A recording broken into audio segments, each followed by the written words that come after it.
Back here at home, there's growing confusion this morning now that Elon Musk's imposed deadline has passed for federal workers to respond to an email justifying their positions or to resign. The Musk-directed email was sent by the U.S. Office of Personnel Management to government employees over the weekend, shortly after Musk wrote in a post on X that if they did not respond by 11:59 p.m. last night, it would be, quote, taken as a resignation. NBC News now has learned the Department of Government Efficiency is expected to feed the responses from federal workers who replied to that Musk-directed email into an artificial intelligence system to determine whether those jobs are necessary. AI will decide their fate. That's according to 3 sources with knowledge of the system. But confusion continued yesterday ahead of the deadline. First, individual departments advised their employees not to respond, while others said they must respond. Then the OPM said responses were optional. Then Musk said responses were required, and failure to respond would result in termination.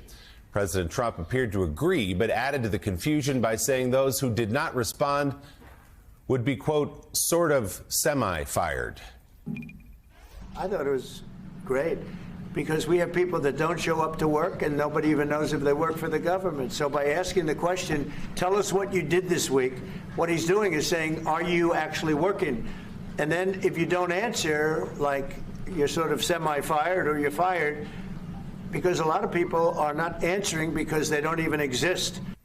Last night, Musk followed the president by posting that federal workers who did not respond to the initial email would be given another chance, but failure to respond a second time would result in termination. The White House did not immediately respond to an NBC News request for comment on that post. Let's bring in senior political columnist for Politico, Jonathan Martin. So, Jonathan, we're seeing some of the first, I guess, pushback from these individual departments to Elon Musk just having free reign with that chainsaw he wielded at CPAC, telling people if you don't respond to this, we'll assume you're resigning and you're gone. And if you do respond, we're going to feed it into AI, and AI will decide whether you keep your job or not.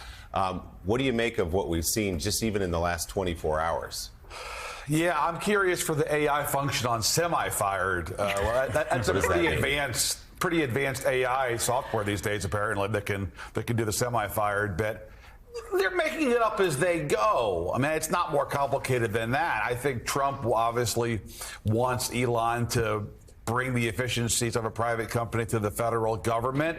And Elon is doing to the federal government, or trying to, what he has done in the private sector. It just doesn't work that way. And the upshot of it, tragically for the federal workforce and for the country, is that you guys know what's going to happen. The people who have the best opportunities and the best options and are the most talented are going to say, to borrow from the old country song, take this job and shove it. They're going to walk. They're going to go in the private sector, take that pension early, move down to the low country or 30A, Joe, and enjoy the rest of their life and then their early 60s.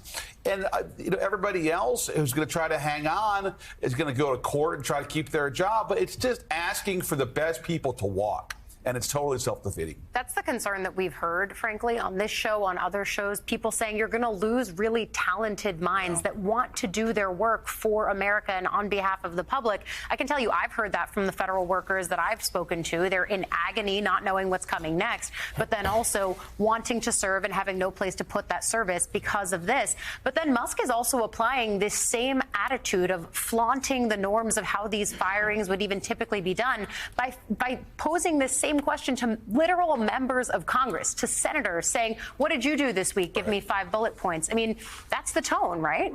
Yeah, and there's no function on the AI search, I don't think, for co-equal branch of government necessarily. I'd be interested, though. Yeah, exactly. It has semi-fired and co-equal branch. It's really high-tech stuff. No, look, he's trying to do what he did for Tesla, for SpaceX, obviously, for Twitter, and trying to apply that to the federal government. It's a very different scenario here, and it's not going to go as well.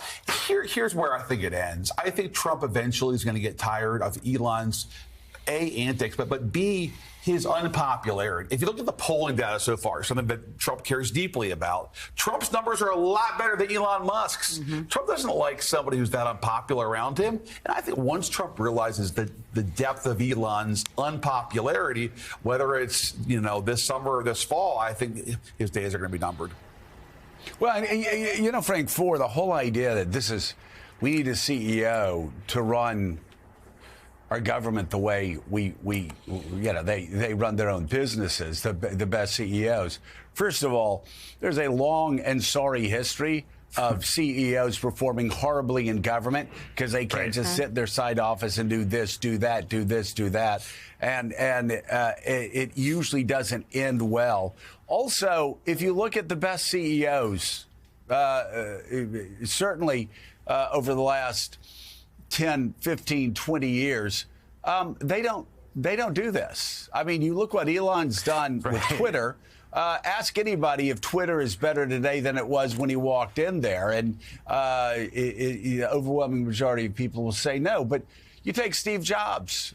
Steve Jobs later in life was asked what's something that he learned. He said, I learned you have to be a lot more patient with people. There were people that I got rid of too early. There were people I didn't stick with. There were people I didn't, they grew on the job and they ended up being my most valuable employees. So you don't just go around and just fire somebody because of them. That's the same thing.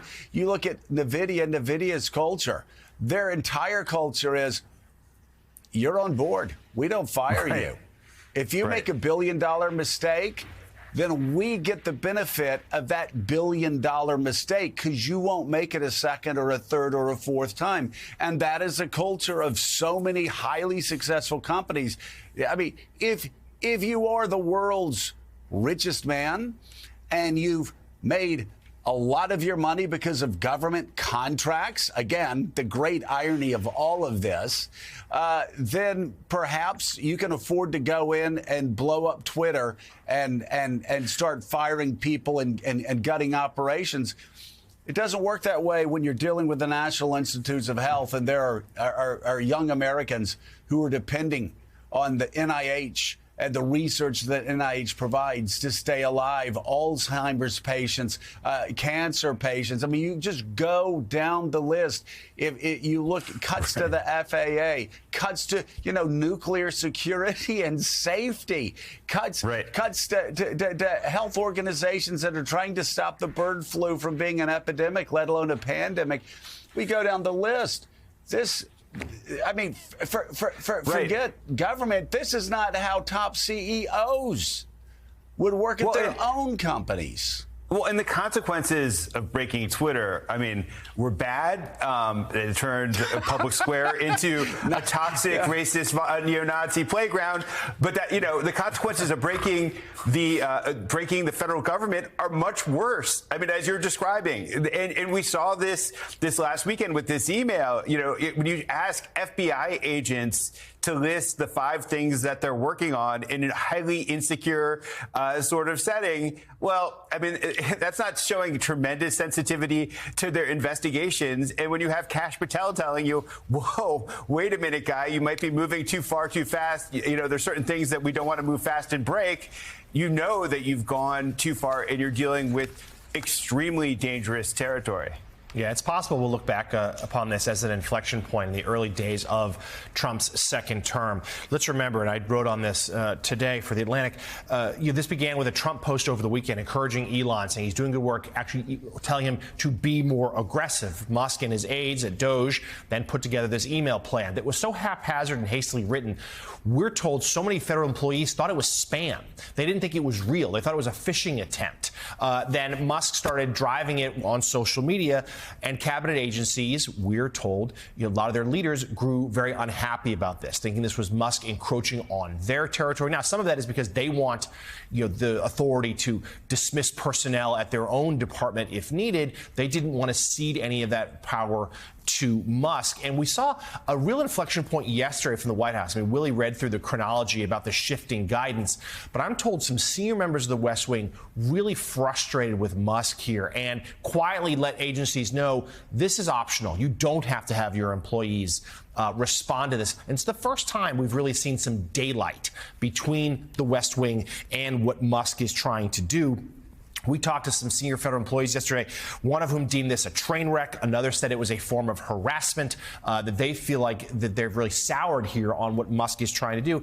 And Willie, the backdrop we should keep in mind, J. Mart mentioned the polls that suggest that Musk's approval rating is dropping. We've also had these series of town halls in recent days, some of that's in Republican districts, where Republican voters, express a lot of anger as to these indiscriminate, sloppy cuts. And at a certain point, the people in Trump's orbit tell me the president, who still likes Musk for now, that could reach a breaking point. Yeah, these jobs that are being hacked away with a chainsaw belong to Republicans and Democrats, and that's why you're hearing a lot of that at those town halls. We'll see as these members come back to Washington if they actually say something about this to Donald Trump and pass on what they're hearing from their constituents. Still ahead.